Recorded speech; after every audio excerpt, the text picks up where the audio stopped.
Thank you all so much. Welcome. Tonight, you're going to be spared hearing me talk about the music. We have a special, that's right, give me something for that. You know, various members of the orchestra sometimes are music directors for concerts that we do. They organize the music, arrange it, organize us, put the shows together. Tonight we have a special music director. He's the music man. He sings, conducts, transcribes the music for essentially Ellington. He has perfect pitch, and not only perfect pitch, he has perfect time. That's why he always counts off the songs. Also, we look at him. And when we're in rehearsal, if we dispute a tempo that he gives us, he says, check it. And we turn the metronome on, and he's always right. And he's such a hard worker and such a beautiful person. One of the songs is very difficult to play. Yesterday I was saying, man, do you have a lead sheet for this song? And there was no lead sheet. It's a very difficult piece to hear. In the second half, you'll hear it. Last night, I got a lead sheet that he had written out. And he's helpful to all of us in so many different ways. We love him with a great deal of intensity. He's going to command the show. And we're just so proud of him, Mr. Chris Crenshaw.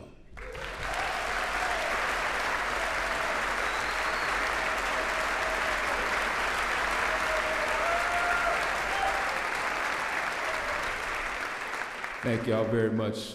Thanks for coming out tonight. Very honored to do this show and talk about a man that really doesn't need an introduction, but hey, it's Miles Davis.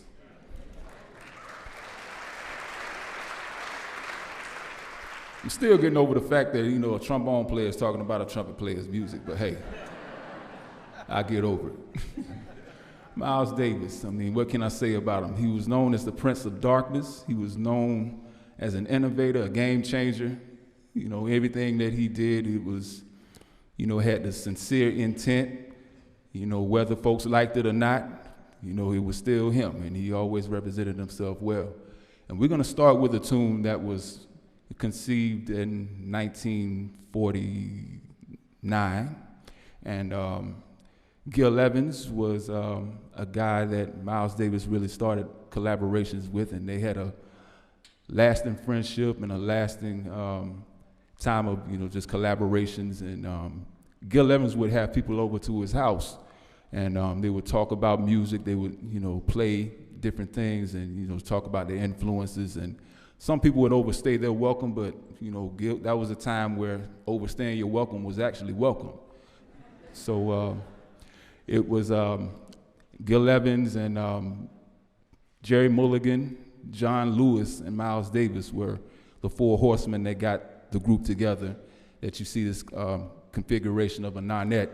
And the tune that we're getting ready to play for you now is a tune that was arranged by Jerry Mulligan, and it was a tune that George Shearing wrote called Conception, but they turned it around, shined it up, and made another tune out of it called Deception. So we hope you enjoy Deception.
Sherman Irby, alto saxophone.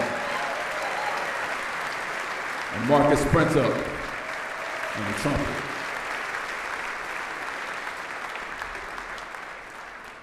While we make a little shift change here, the next tune is a tune that really explains the concept of what Gil Evans and Miles Davis were really looking for. See, Miles came up in '45, and after a little stint at the Juilliard School, he found Charlie Parker and said, hey, I want to go with him. So he started hanging with Charlie Parker and playing gigs and whatnot. And shortly afterward, he started trying to distance himself and, get away from that lifestyle. So he found Gil, and Gil was on the vibe of Clark Thornhill and really wanted to try and get a big band sound inside of a small group. So they took the configuration of the modern music of that time, of the alto saxophone and the trumpet, and combined it with the middle voice of the trombone and the French horn to try to add some breath to the sound, and also combined that with the baritone saxophone, the low voice, and the tuba, and use the tuba as a melodic instrument instead of a harmonic instrument or bass line instrument, a boom, boom, boom, boom, boom, boom, boom, boom, boom, boom, boom. So instead of that, you start hearing lines coming from the tuba, and yeah. And so this beautiful arrangement that was done by Gil Evans, and actually the author of this was Miles Davis, but if you look in the notes, you see the name Cleo Henry, and Cleo Henry was Miles Davis's mother, and who doesn't love their mother? I'm just gonna leave that as a rhetorical question while we play this tune. Here's Boplicity.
Thank you very much. That was Wynton Marsalis on the trumpet. Paul Netzella, baritone saxophone. And Dan Nimmer on the piano.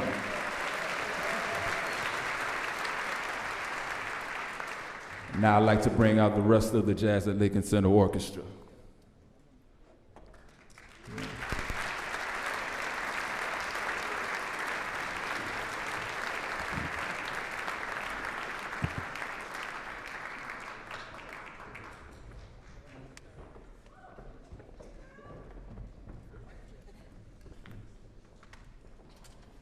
Yeah, see, everybody's here.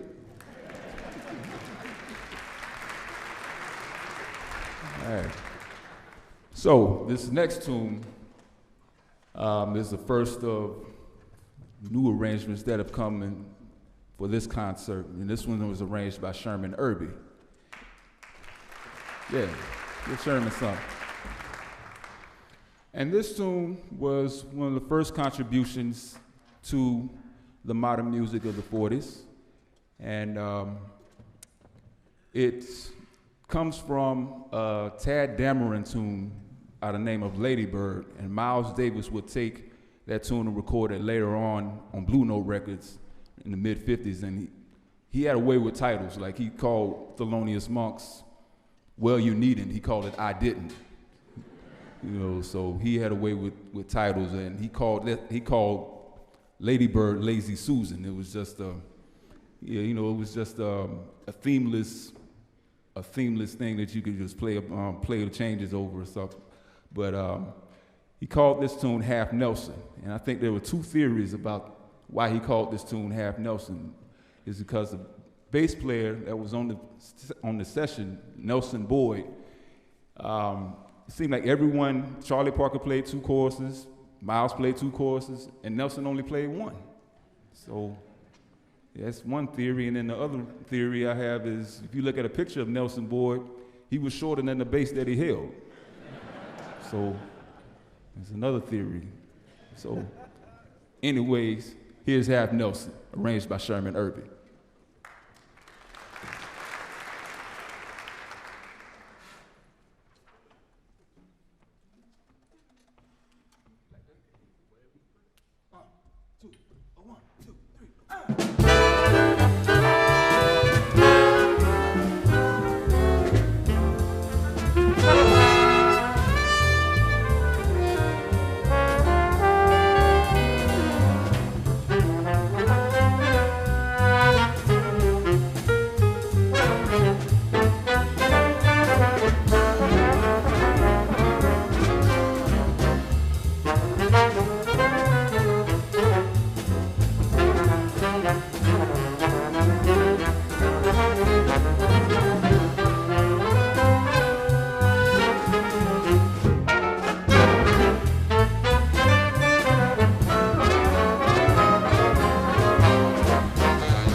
Irby, arrangement and solo, alto saxophone.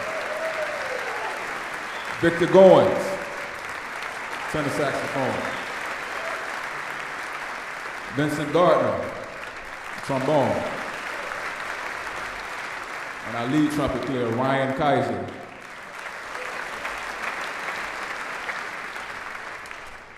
It's always a joy to have Ryan solo on a few things. So it's always a treat for us whenever we get a chance to hear him play. He has a hard job back here leading us, you know. So one more time for Ryan Kaiser.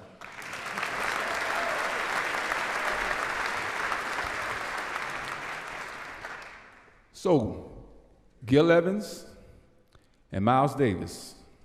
Well, if you think of those two, you think magic is about to happen, because they took each other's ideas and just expounded on them and just came up with great things like Miles Ahead and, you know, Springsville and Quiet Nights, Sketches of Spain, you know, Quiet Nights, Quiet Stars, song number 1, song number 2, Blue Christmas, you know, things of that nature.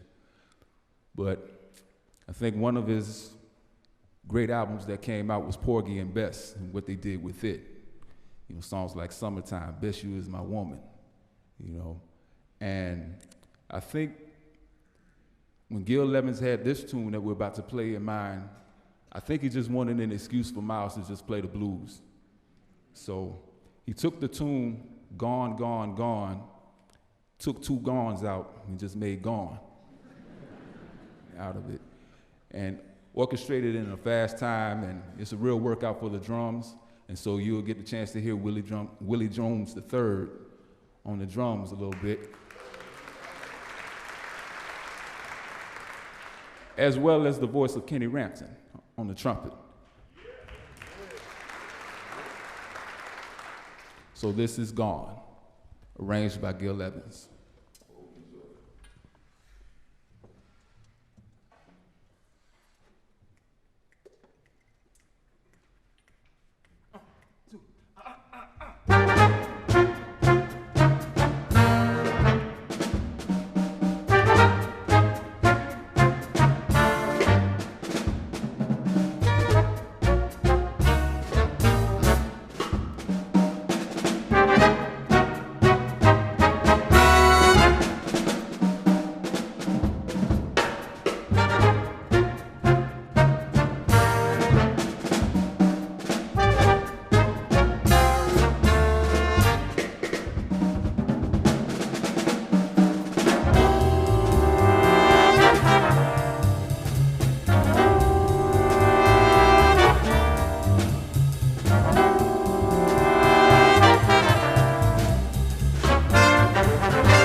One more time, Kenny Rampton on the trumpet, Kenny Rampton.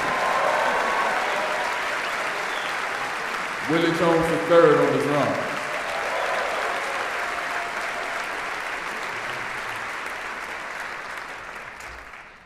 That was gone. Right. Way gone. This next tune has a little bit of a history to it, so bear with me. This tune, well, it comes from a tune that was written back in 1950 by Jimmy Mundy. Now, the tune was called Gravy back then. Gravy with an E, by the way, Gravey. Why the E, I don't know. Is anything related to the gravy that I'm thinking about? Hey, good. But Gene Ammons ended up recording that tune in 1950, only to have Richard Carpenter take the music, the sheet music of it, erase the title of Gravy, and put Walkin' on it. Put the name Walkin', W-A-L-K-I-N, with an apostrophe. You know, that's how they spelled things back in the day in the 50s. Walking, cooking, steaming, relaxing, all that. You know, maybe it was a thing. But Miles ended up recording that tune later in 1954. And he also recorded it for Blue Note Records, but he called it Weirdo. Probably to avoid contractual, obligations, because he recorded it on Prestige and then he recorded Weirdo on Blue Note, and he recorded Sid's Ahead on Columbia Records later on in like 1958. And then he recorded the tune again, but it was under a different name, and it was back at Blue Note Records, but it was called Something Else. Now that's really the name of the tune, Something Else. It was under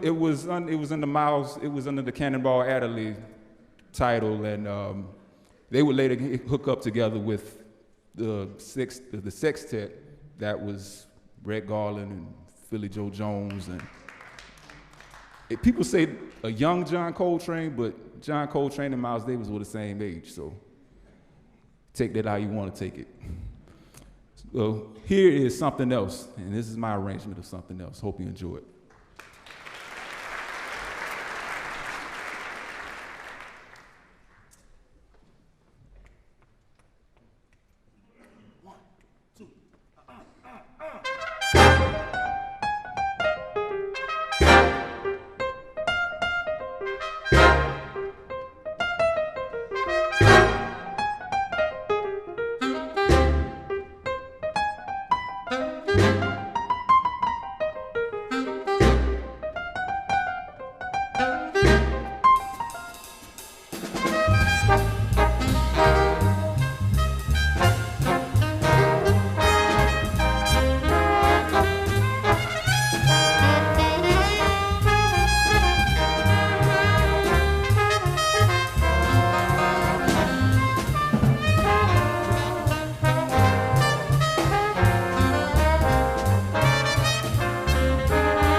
That was Vincent Gardner on the trombone. And tenor saxophone, Camille Thurman. And Dan Nimmer on piano.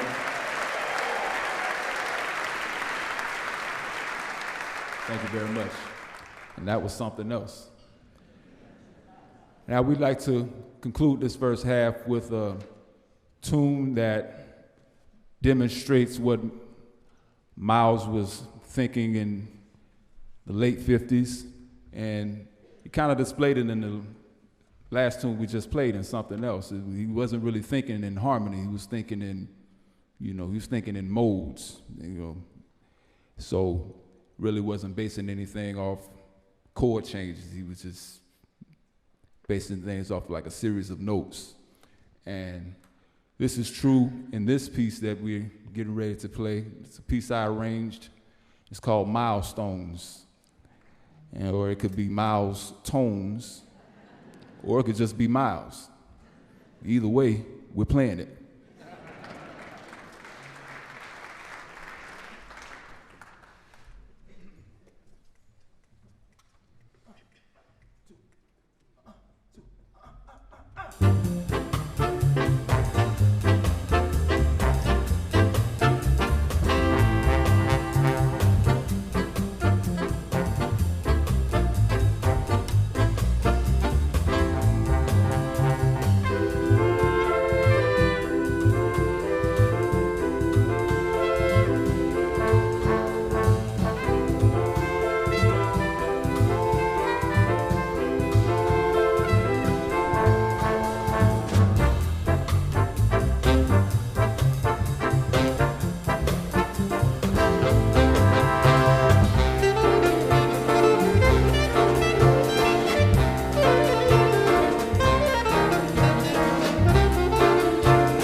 Ted Nash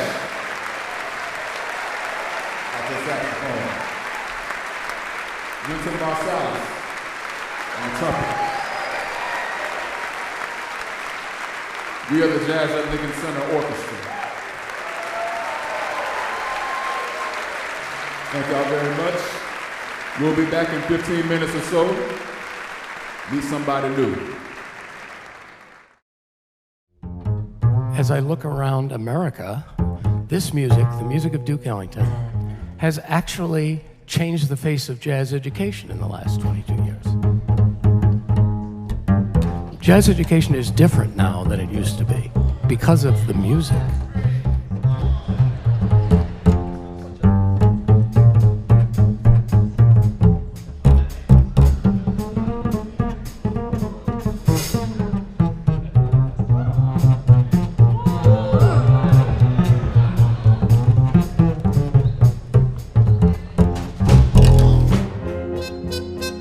And then I think, is it possible that the culture, the spirit, the goodwill of the country is in some way improved by this?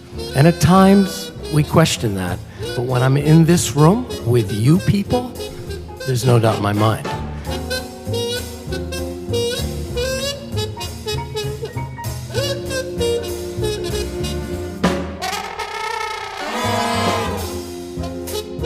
We're all affected by Duke Ellington, powerfully. It don't mean a thing if it ain't got that swing. Let me hear you say, do-wah, do-wah, do-wah, do-wah, do-wah, do-wah, do-wah, do-wah. It don't mean a thing.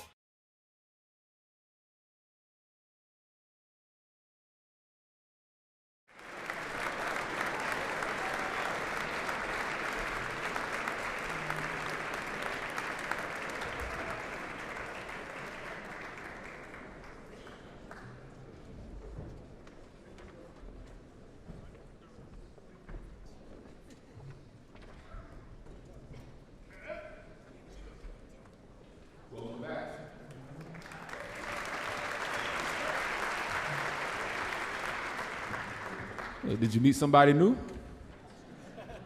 Hey, you had your chance. So this next tune that we're gonna play for you comes out of the second great Miles quintet.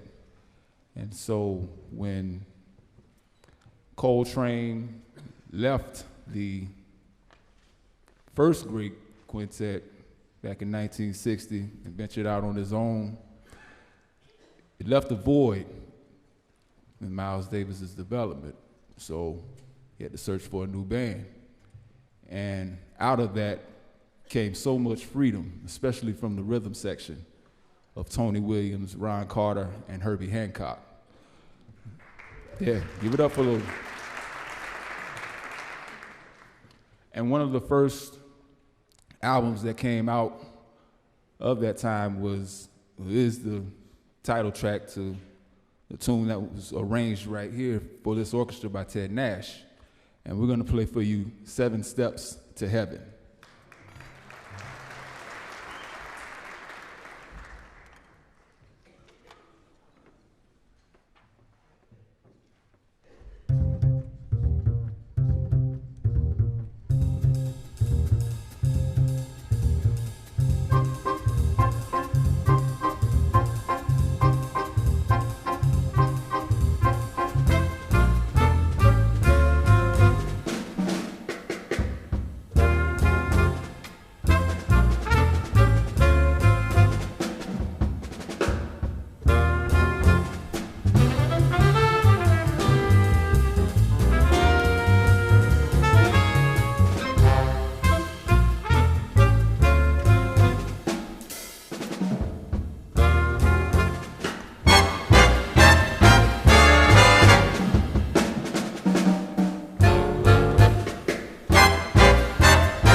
Ted Nash, arrangement. Paul Netzella, baritone saxophone. Elliot Mason, trombone. Willie Jones III on the drums. That was 7 Steps to Heaven, and I failed to mention that it was written by Miles Davis and Victor Feldman. And so Victor Feldman was one of those guys that was part of the quintet, and while it was still in transition, he didn't go through too many piano players at all. He went through a lot of horn players really to get to who he wanted, and it was a session in 1962. It was a part of that Quiet Nights session that he heard Wayne Shorter, and there's a recording of Devil May Care that Wayne plays on, and from that moment on, Miles wanted Wayne to be a part of this group, but Wayne Shorter was a part of Art Blakey and the Jazz Messengers at the time, and so Wayne gave him his word. Once I leave the Jazz Messengers, I'm coming over to you. So it'll be about 2 years or so would pass, and Wayne would finally join that group. And really, that's when the second great quintet really took off. And one of the compositions that came about was actually written by Ron Carter and Miles Davis. And we're going to play that arrangement for you, arranged by Marcus Printup, called 81. Hope you enjoy 81.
Marcus Prentup's arrangement and solo on the trumpet. Elliot Mason, trombone.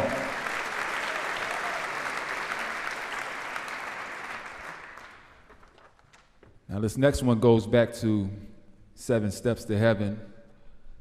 It's the first, no, it's not the first, but it's a great tune that was composed by Victor Feldman, and it was a tune that was composed for his son. Wrote it for his son. And I gave Carlos the responsibility to arrange this particular one partly because he has a son of the same name. So, and a funny thing happened.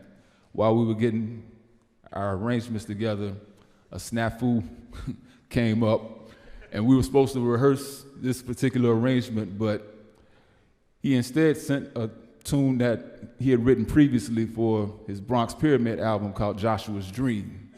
And that was written for his son too. But that wasn't the tune that we were supposed to be rehearsing. But the next day we ended up getting it and we rehearsed it and it came out just fine. So we're gonna play for you Joshua, Victor Feldman, arranged by Carlos Enriquez.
Carlos Enriquez, arrangement and solo. Dan Nimmer on the piano. Marcus Sprinter on the trumpet. Thank you.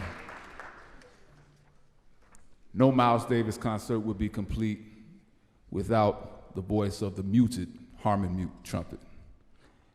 And so that voice came in around 1956 when he recorded It Never Entered My Mind on the working with the Miles Davis Quintet. But that wasn't the first mute that he chose. He chose a cup mute when he played it on Blue Note. And even though it sounded well, it wasn't quite Miles. So when he recorded it again on Prestige, that voice stuck with him for the rest of his career. And so we're gonna slow things down and have the quintet play a ballad that was written in tribute to the then president of Columbia Records, Goddard Lieberson.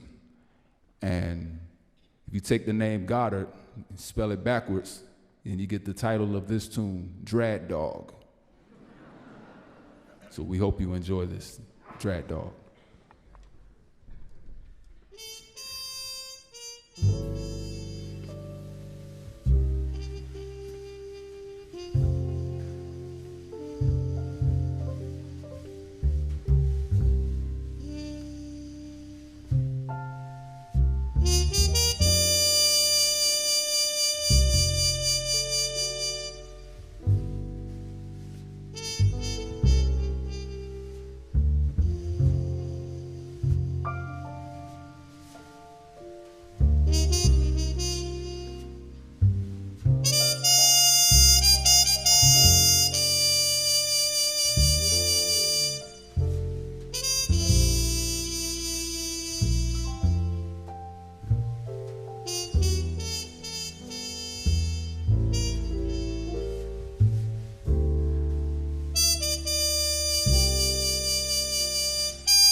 Wynton Marsalis.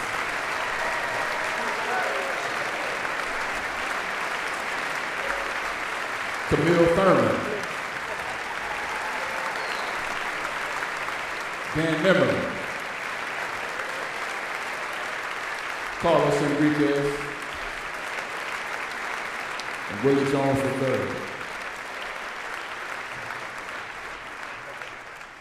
Thank you. This next tune would be one of the last tunes that the second great quintet would record together. And it was one of the first tunes that was an experiment with electric instruments, if you will, as Herbie played electric piano on this particular recording, and Ron Carter played electric bass. Now, this melody is 70 measures long. That's a big deal. And the changes aren't all that easy to maneuver through either. But it's a beautiful tune, and it comes from an album entitled Philly de Kilimanjaro.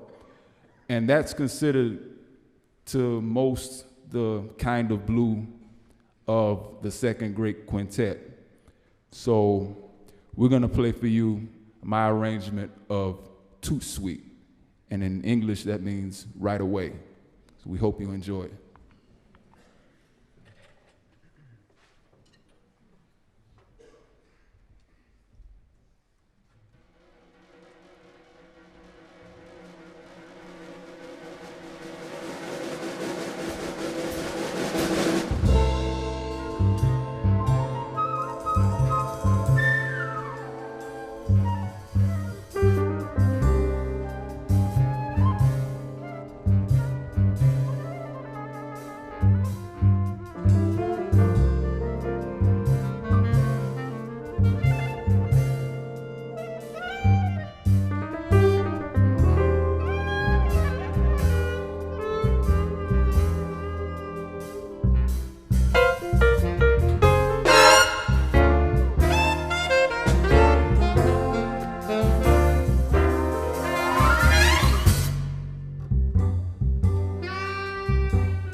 Wynton Marsalis on the trumpet.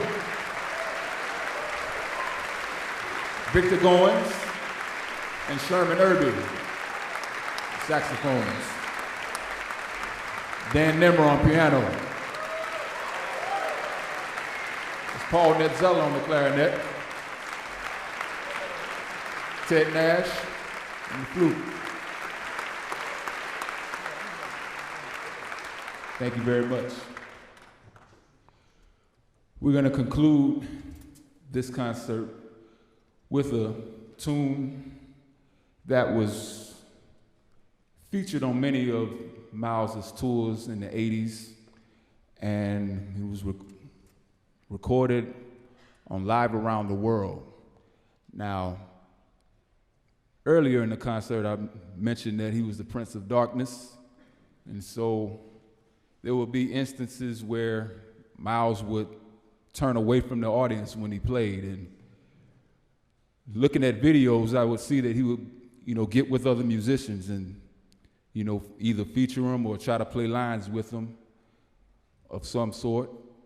And this Prince of Darkness thing stuck with him for the longest time. In fact, there was one concert in which either he wasn't feeling well or he just wasn't feeling what was going on the stage. So he left, got in his car, and left the concert, and left the band, and the band finished the concert without Miles. So the next day in the paper, one of his bandmates gets the paper and says, "Hey, you see this article in this paper about you leaving the concert? It says it was one of the most genius things that you ever done." And so Miles, as Miles would do, he looked at the article and said, "Yeah, that's right." So he took credit for it. All right, so this tune is called Wrinkle, and it involves many different sounds and many different pads, and it's really a jam that was in the key of E, so I took it and made it just a creeper at first, and it creeps and creeps and creeps. The tempo gets faster, and eventually you'll get to a burnout, and then you have this complicated line at the end that everyone will play, and the tune will be over. So when you start hearing that line, then you'll know really, really, really fast, then you'll know that tune is over with. So here's Wrinkle. We hope you enjoy it.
Thank you very much.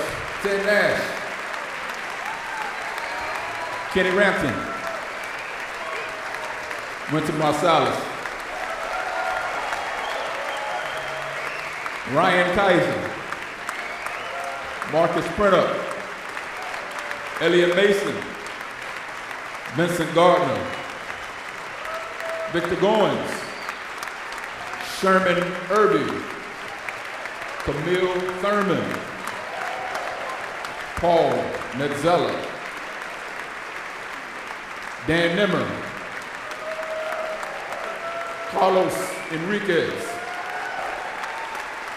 And Willie Jones III. We are the Jazz at Lincoln Center Orchestra. Thank y'all very much for coming out tonight. Keep on supporting the music of Miles Davis. Hope you had an enjoyable time. Y'all take care. We'll see y'all next time. Chris Crenshaw. Chris Crenshaw.